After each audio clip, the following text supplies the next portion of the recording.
Hi hello friends. ఈ రోజు మనం ఈ వీడియోలో డైలీ యూజ్ చేసేటటువంటి ఇంగ్లీష్ సెంటెన్స్ గురించి మనం ఈ వీడియోలో తెలుసు. అందులో ఫస్ట్ వన్ చూడండి. నాకు ఇల్లు ఉంటే బాగుండేది. నాకు ఇల్లు ఉంటే బాగుండేది. జనరల్ గా మనం అనుకుంటాం కదా, నాకు ఇల్లు ఉంటే బాగుండేది అట్లా. ఇల్లు ఉంటే బాగుండేది అని ఇంగ్లీష్ లో ఏమంటున్నాం? I wish I had house. I wish I had a house. నాకు ఒక ఇల్లు ఉంటే బాగుండేది. సో ఇది స్ట్రక్చర్ ఈ విధంగా ఫామ్ చేసుకోవాలి. I wish I had house అంటే నాకు ఒక ఇల్లు ఉంటే బాగుండేది. నెక్స్ట్ చూడండి.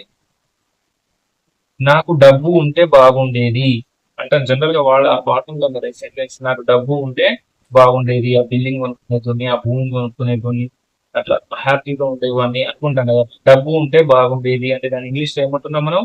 I wish I had A money. I wish I had A money. I wish I had money అంటే నాకు డబ్బు ఉంటే బాగుండేది. నెక్స్ట్ చూడండి. నాకు పిల్లలు ఉంటే బాగుండేది.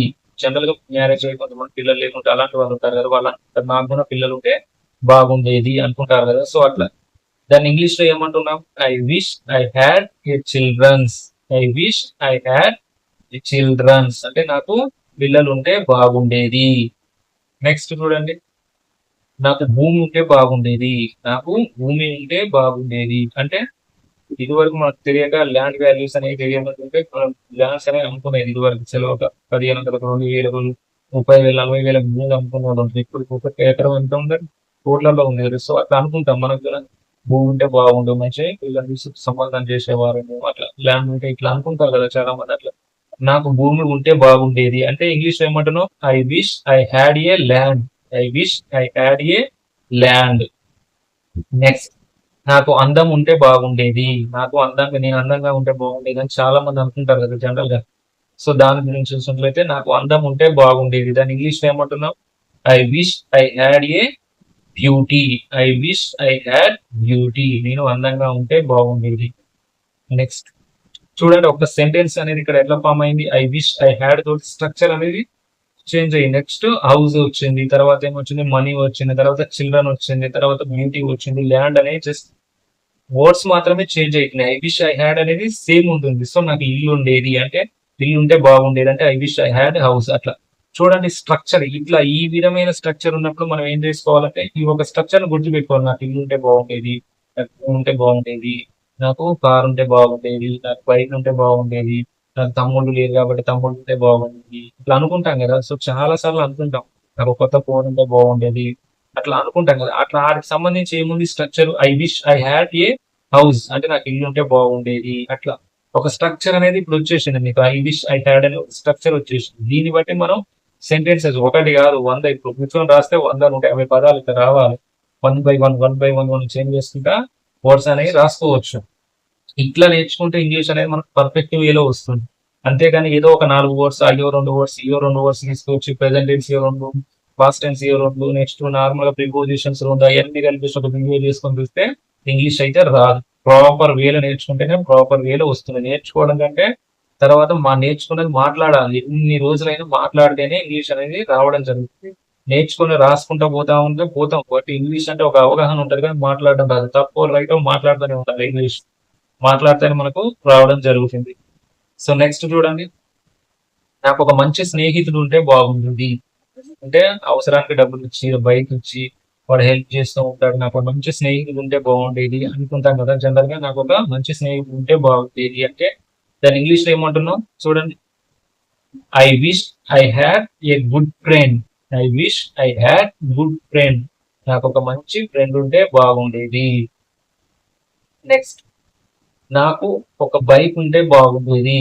నాకు ఒక బైక్ ఉంటే బాగుండేది. దాని ఇంగ్లీష్ లో ఏమంటున్నావు? I wish I had A car. I wish I had A car. అదే విధంగా చూడండి. నాకు ఒక సైకిల్ అంటే సైకిల్ ఉంటే బాగుండేది అంటే I wish I had A car, bicycle అట్లా అనవచ్చు. నెక్స్ట్ తర్వాత నాకు కార్ ఉంటే బాగుండేది అంటే సేమ్ అక్కడ బైక్ కాడ కార్ పెట్టేసేయండి.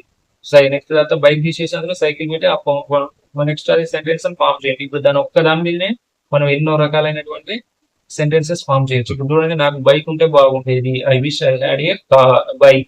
నెక్స్ట్. నాకు ఏరోప్లేన్ ఉంటే బాగుండేది అంటే I wish I had A aeroplane. నాకు ఒక బస్ ఉంటే బాగుండేది. I wish I had A bus. Next తర్వాత నెక్స్ట్ దాని నుంచి ఇంకో సెంటెన్స్ చూడండి. నెక్స్ట్ తర్వాత నాకు అమ్మ ఉంటే బాగుండేది. నాకు అమ్మ ఉంటే బాగుండేది. కొంతమంది ఉంటారు, చాలా మంది చిన్నతనంలో చనిపోయి అమ్మకి ఓచుకున్న వాళ్ళు కొంతమంది ఉంటారు. సో అలాంటి వాళ్ళతో అనిపిస్తుంది వేరే వాళ్ళని చూసినప్పుడు. సో మాకు మా అమ్మ ఉంటే నాకు ఇట్లా అనిపించేదేమో, మంచిగా చూసుకునేదేమో అని జనరల్ గా అనిపిస్తుంటది కదా. సో అలా నాకు అమ్మ ఉంటే బాగుండేది అంటే దాన్ని ఇంగ్లీష్ లో ఏమంటున్నాం మనం సెంటెన్స్ ని, I wish I had A mother. I wish I had A mother. నాకు అమ్మ ఉంటే బాగుండేది. నెక్స్ట్ కొంతమంది ఇంకా నాకు తమ్ముడు ఉంటే బాగుండేది. నాకు తమ్ముడు ఉంటే బాగుండేది అంటే ఏదైనా గొడవ అయినా ఏదైనా ఇష్యూ అయినా నాకు సపోర్ట్ గా, నాకు ధైర్యంగా ఉండడానికి నాకు తమ్ముడు ఉంటే బాగుండేది. ఇక తమ్ముడు ఉంటే బాగుండేది అంటే దాన్ని ఇంగ్లీష్ లో ఏమంటున్నాం, I wish I had a brothers. I wish I had a brothers. Next నాకు చెల్లెళ్ళు ఉంటే బాగుండేది అంటే నాకు కష్ట సుఖాల్లో పాలు పంచుకోవడానికి నాకు చెల్లెళ్ళు ఉంటే బాగుండేది. అంటే సరిగ్గా కొడుకు ఈ మధ్యన తీసుకోవట్లేదు కదా, అట్లా అనిపిస్తుంది కొంచెం. నాకు చెల్లెళ్ళు ఉంటే బాగుండేది. ఇంట్లో ఆడబిడ్డలు ఉంటే బాగుండేది అంటారు కదా అట్లా. నాకు చెల్లెళ్ళు ఉంటే బాగుండేది అంటే దాన్ని ఇంగ్లీష్ లో ఏమంటున్నాం మనం, I wish I had A sisters. I wish I had A sisters. Next నాకు ఫోన్ ఉంటే బాగుండేది. నాకు ఫోన్ ఉంటే బాగుండేది. నాకు రెడ్మీ మొబైల్ నచ్చలేదు. నాకు ఓప్పో మొబైల్ ఉంటే బాగుండేది. నాకు ఐఫోన్ ఉంటే బాగుండేది. నాకు రియల్మీ మొబైల్ ఉంటే బాగుండేది. అట్లా అనుకుంటాం కదా అట్లా. నాకు ఫోన్ ఉంటే బాగుండేది అంటే I wish I had A phone లేదా మొబైల్. నెక్స్ట్ సెంటెన్స్ చూడండి. నాకు నాన్న ఉంటే బాగుండేది.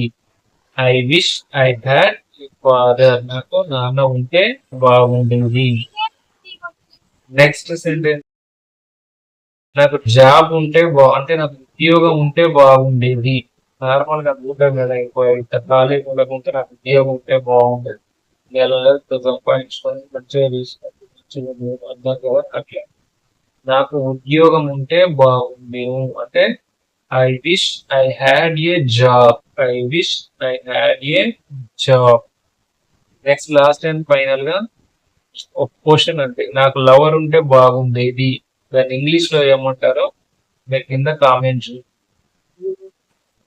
ఇలాంటి ఇన్ఫర్మేషన్ వీడియోస్ కోసం మన ఛానల్ ని సబ్స్క్రైబ్ చేయండి, లైక్ చేయండి, షేర్ చేయండి.